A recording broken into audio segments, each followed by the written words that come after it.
төрийн хошоо шагналд зохиолч Чадраавалын лодой дам гэрээслэл өгүүлэг.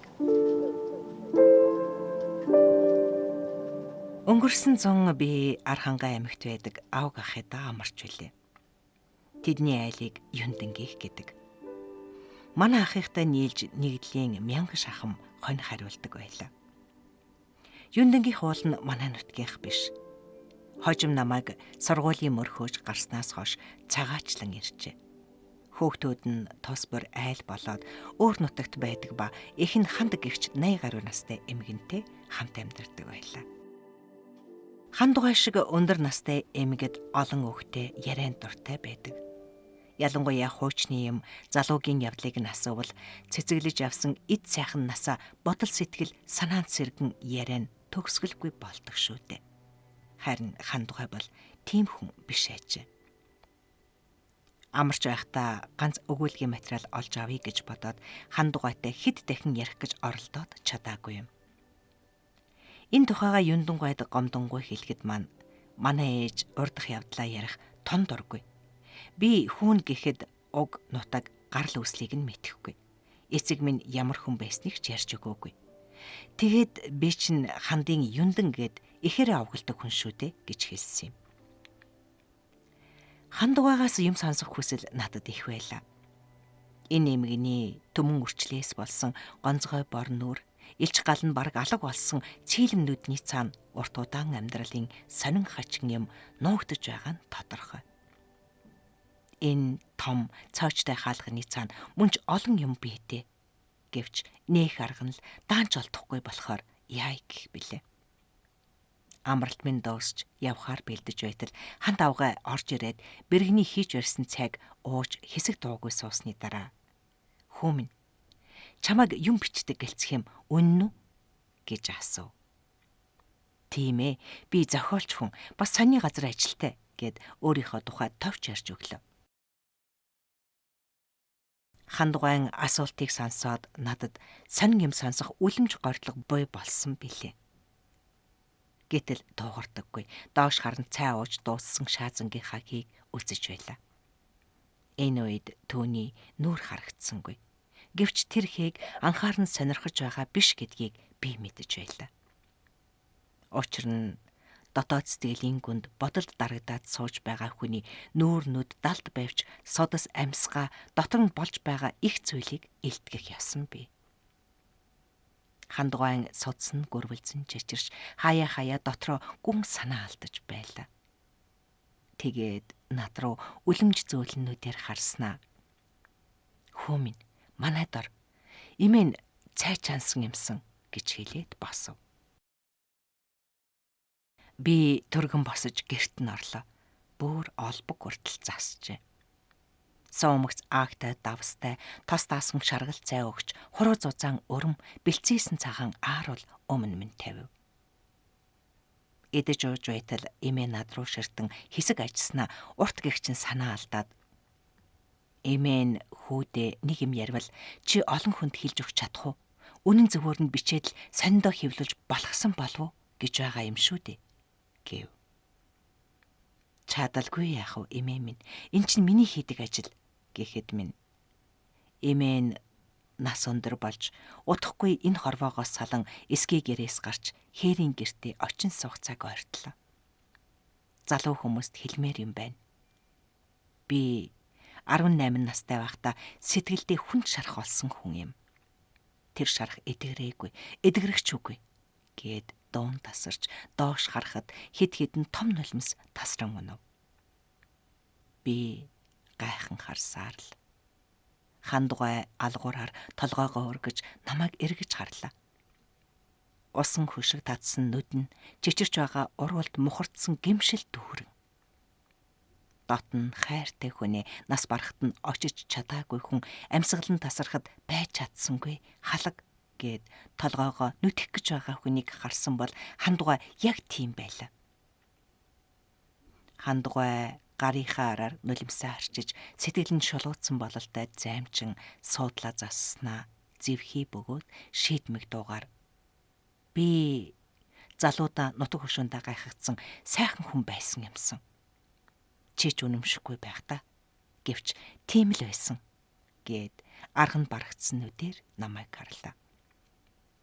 Үнэндээ ч өмнө минь сууж байгаа эмгэн олонд гайхагдсан сайхан хүүхэн байсан гэхэд үнэмших юм тун ховор бөгөөд гагцхүү 60 гаруй жилийн өмнөхөө ярьж байгаа шүү дээ гэж ухаан санаандаа бодож сэтгэлээ хүчлэн үнэмшүүлэхийг хичээж байлаа. Эмээгийн нүдэнд сэтгэлийн гүний баярын оч гялсхийж өчүүхэн Мишель жавчинд нь тодрох мэт үзэгдэв. Манаах үргэлжил жамп гэдэг айлтай хамт байдаг байлаа. Тэдний ганцхүү юндан бол надаас 3 ах. Бид хоёр хар багнаснаас хамт тоглож өсөөд намайг 16 нас хүрэхэд юндангийн зан нэг л биш болоод ирэв. Тэр яавал надад сайн юм хийх хүсэлтэй. Миний юу хийснээс зөрдөггүй болов. Хүн өнгөрсөн ямыг эргцүүлэн бодоход тэр үед огт ажиглагдаагүй юм тодрон учир нь олдоогүй юмны учир олддог шүү дээ. Ялангуяа сэтгэлд гүн үлдсэн ямыг эргцүүлэн бодоход харамсах, баясах зүйл мөн ч их гардаг ачи. Юндангийн зан мөн ч өөр болж билээ. Юндангийн алхам бүр хөдлөх бүрээс надад хязгааргүй сэтгэлтэй нь илэрхий байж л дээ. Заяагүй хүний хөлд нь юмбүү тавихад дээгүүр нь сохор хүн болж нүтэ ханаад гарсан гэдэг. Би юндангийн тэр сайхан сэтгэлийг олж харахгүй л байлаа. Төвнийг багасаа тоглож өссөн сайн нөхөр минь гэж бодхоос түүнд хайр сэтгэл надад байсангүй. Намайг хүсэж мөрөөдсөн улс ёстой л захаас аваад байдаг байв та. Гаднаас харвал юнданд гойд юмгүй. Ялангуяа олон хүний нүд булаасан залуугийн цагт бол шохоорхож хармаар юм түүнд байгаагүй. Жижигхэн биетэй, хонин бор нүдтэй, гонцгой царайтай. Эцэг нь багт нь миний өөдс гэж өхөөрт нь ярьснээс аав ээж нь өөдс гэж дуудана. Харин сүүлдээ юндан уцаарлаж байгаад болиулсан юмсан. Миний тэргэд өөдс гэж хэлүүлэх тунч дургүйсэн. Гэвч дотор нь ястай л хүн байсан юмсан. Хүний сайхан дотроо нууц байдаг болохоор хүн олж харахад тун хэцүү. Амьдралын эгзэг таниагүй залуугийн цагт бол бүрч хэцүү. Хүүхэнтэй айлд хүн цугладаг, хүрдтэй айлд буян цугладаг гихчээр нутгийн харц бол манай цугларна. Би тэдний дунд барьцгүй хөвнө. Тэдэнтэй цэц булаалтаж, үг хаялцаж байхыг хараад юндан бухимдаж ууртай болдог байсан. Гэвч би түүнд нь огт юм бодохгүй. Харин ч инээд хүрдэг байсан билээ гэд эмгэний хоолой зангирахад дуун тасрав. Эмээ хэсэг доогүй байснаа урт гихч нь санаа алдаад толгоогоо хитэн удаас хижээлснэ. Нэг өдөр юндан хамт хот арилгаж байгаад хоёлаа сууж хамт амьдрий. Ханд минь чамдаа би хязгааргүй тасчээ гэж пал хийдэл шууд хэлдэг байх шүү гэд эмгэн инээмсэглэх мэт болсноо ер нь юндан бүрэг мэт боловч бодсноо ив хавгүй цөл цал хийдэл цөмийг нь хэлдэг хүн байсан юмсан. Нэг өдөр манай үнэ тугал нийлж орхиод намайг ээж минь загнаж байхад юндан дуугүй зогсож байснаа. Долмаагүй. Долмаа гэдэг чинь миний ээжийн нэр байгаа юм. Тугал ихтэйгээ нийлээл үз. Цайны сүгөө бол манахаас ав. Хандыг хичнээн аашлаад тэр хөгсөн сүг та олж авахгүй гэж билээ гэд хандгай үгээ таслав. Хандгай нүдэнд сэргэж тотын хэмсгэлэл нөөрөнд нь тодров. Жохом энэ үед үнэхээр залуудаа сайхан хүүхэн байсан болов уу гэдэг зурвас бодол миний сэтгэлд орж ирлээ. Би юндангийн үгийг юм чинээч бодолгүй тоглоом болгож өнгөрөөлөв гэж хэлэхэд хандгай нүдэнд тодорсон баясгалан хусагдан алга болов. Нэг хэсэг чимээгүй болов.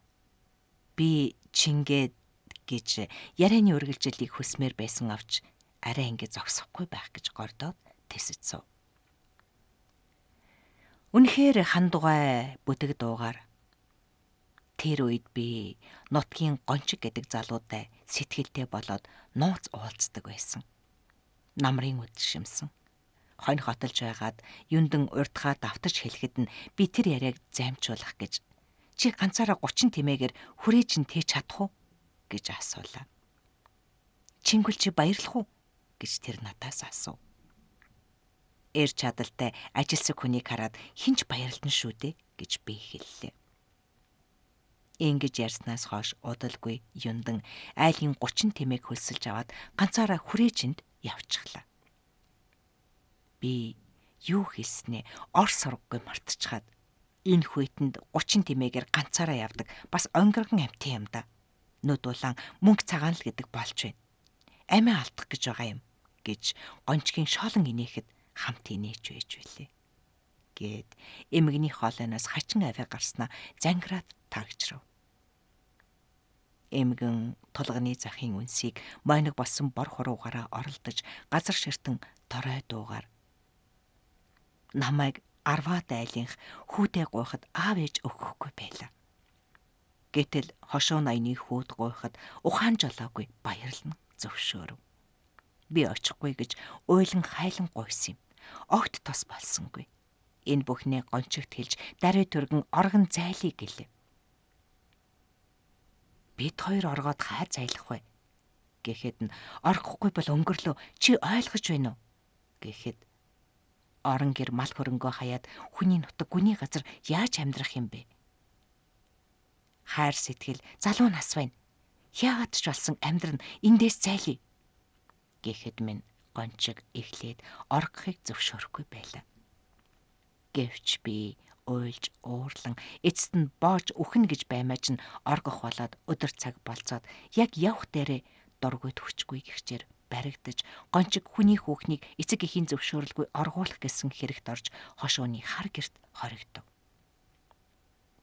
Бэж чанд хараанд орж гэрээс дагалтгүй гарахаа болов. Мартуулах хоног ойртсоор л байлаа. Нэг өдөр Юндан жинтэйгээ ирээд гэртээ ч орсонгүй хотны хажуу зогсож байсан надтай уулзсан шууд л өврөөсөө бор цаасанд боосон мөсөн чихэр гаргаж өгөв. Харвал хоёр хацар хамрын үзүүр нь хөлдөж бар цайн шархалсан байлаа. За би 30 тэмээгээр ганцаараа жин тээвэрлээд ирлээ. Чи баярлаж байна уу гэж нүдэнд нь гал гялалзсан багтаж чадсан баяртай хэлв. Иш Юндан минь би гэдэг хүн түмэн зовлонд учраад байна гэж хэлээд бүх болсон юма түүнд ярив. Юндангийн баяр багтал бялхан гэрэлтэж байсан царайн барайн гялалцж байсан нүд нь бүдэг мохоо болсон юмдаг. Хандаа чи гончгоос өөр хүн сэтгэлгүй юу гэж намуу дорой дуугаар асуув. Үгүй, гончгоос босод хүн надад огт хэрэггүй. Би яасан заяагүй амтан бэ гэж хэлээд ойлов. Юндан арга нь барагдан хэсэг зогссноо. Хандаа ойлоод явах вэ хөө? Би гээд үгээ тасалж нат руу уттал ширтв. Хойно бодоход тэр нүдэнд мөн ч их юм байж билээ гээд эмгэн надад арчаагүй нүдээр харснаа үргэлжлүүлв. Энэ үед эх нь бидний дэргэд ирж та хоёр сүлд ярьда. Миний хүү халуун цай уу? Иш энэ хацар хамарна гэд Юндан аваад явлаа. Хэд хоног Юндан надтай уулзсангүй. Зайлаад л байлаа. Жинд явж олсон мөнгөөрөө 2 сайн морь худалдаж авлаа. Нөгөөдөр намайг мортуулна гэж юм бэлтгэж байв. Нэг орой тугал уйж байхад Юндан дэргэд минь ирж чи гончиг үгүй бол үхнэ гэдэг чинь үнэн үү гэж шивнэн асуув. Өөр би яах вэ гэд би ойлов. Чи надтай оргохгүй юу? Би чамд мөн ч сэтгэлтэй дээ гэхэд нь гончиггүй бол би хаашаа ч явахгүй.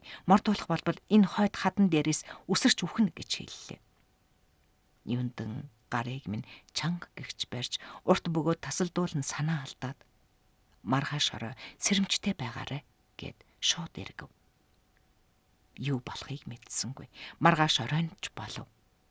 Юу ч болсонгүй унтахаар хэвтэв. Гэвч нойр хөрсөнгүй. Чимээ чагнан сэтгэлд минь ямар нэгэн гордлогын зүйл асаж хэвтэж байтал гэрийн ард нэг л юр бусын чимээ гарах сонсогдов.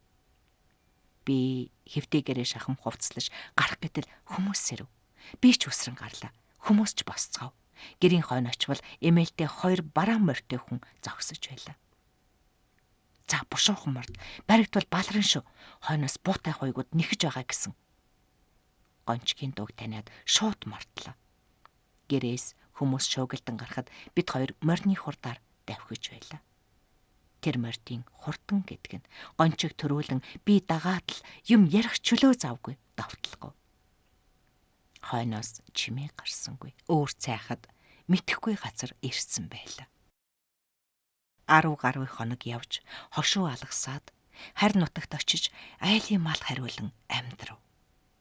Гээд эмээ дууга хурааж хэсэг болсноо уйлж тасалдсан дуугаар гончгийг хар гэрээс оргуулж хуйгийн буутсан суманд өртөгдөн амин гарахта хандад би оломгүй сэтгэлдээ юмсан.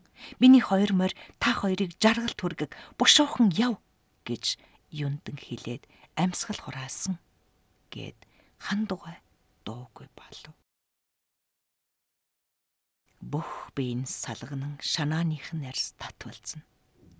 Нилээд удсны дараа нам бөгөөд сэтгэлийн гүн тослог дуугаар хүү минь би сайхан сэтгэлийн их хайрыг амсаж эдэлж чадах хүн байсан юмсан.